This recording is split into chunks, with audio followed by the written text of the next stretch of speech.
Hello. Good morning, good afternoon, good evening from whatever time you're watching. So I'm in my kitchen, just washing the dishes, and then a word came to me. I'm having a project, ongoing project that is, I never gonna settle it all. While I was washing the dishes, a thought came, started from my thoughts. What if you fail? And I said, I can't fail. So the question came, why can't you fail? And I wanted to say there are 50 reasons, 1,000 reasons why I can't fail. And I just said, no, there's just one reason I can't fail. And I said it's because God is my Father. When I said that, the Holy Ghost started teaching me something, so he brought an analogy to me, and I want to share. So this is the analogy. Why can't I fail? It's because God is my Father. Take a case scenario. Let me paint the picture he painted to me to you. So you are from a tribe where nobody fails. Like, you can't fail. It's in your DNA. You can't fail. Your tribe, you don't fail. You're not known for failure. Nobody fails. And your father is the king of that tribe. So find yourself in a situation where you are in a race with a lot of people. That's what life looks like. You are in a race. And you're supposed to run against the finish line. So this is the analogy. Possible ways. My father sitting on the throne will not let his daughter fail. So we are running. He gave me about 5 seconds to think. The first, and give me the strength and speed. Besides, no, my father has all the power, he's more powerful.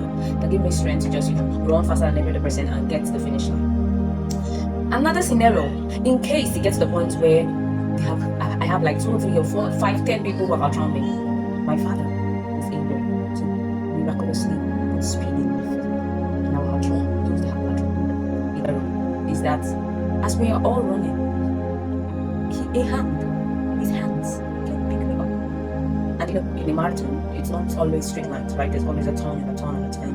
You can just pick me up from the back where everybody had left me and drop me at the finish line.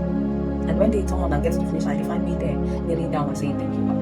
And I win. Another case scenario. Maybe everybody has outrun me and I'm just there, and maybe get to that point where you're just, oh, I failed. And when you look down, see you failed, you saw the finish line there.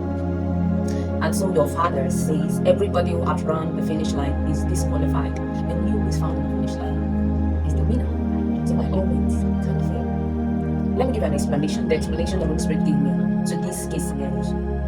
His mercy is that hand that can pick you up from the back and drop you at the finish line, even without running, without your legs touching the ground. His favor is that case. It appears in that case where you feel like everybody around you, but you look down and you see the finish line just right there. So his favor shows up and say, oh, where you stop is where I think is the finish line. Like where you stopped is where I think every other person should stop. Because I love you, this place begins or becomes the finish line. Yes, the favor of God can do that. And his grace shows up in that situation where it looks like a lot of people are around you. But all of a sudden, it gives speed to your feet. And those people who saw you when they were running past you at the back, sees you running past them, and it's not like you are faking it or they're hallucinating. They see that the speed in your feet is 10 times what they can beat.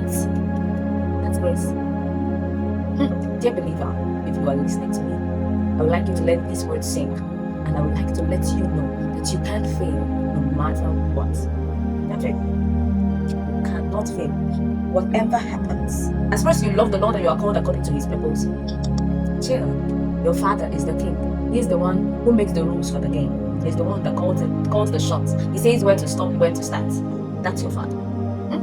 So you cannot fail. I just thought to share that with you while he taught me. So have that in mind. You can't fail. And I'll see you winning. Bye. Let me go back to my worship.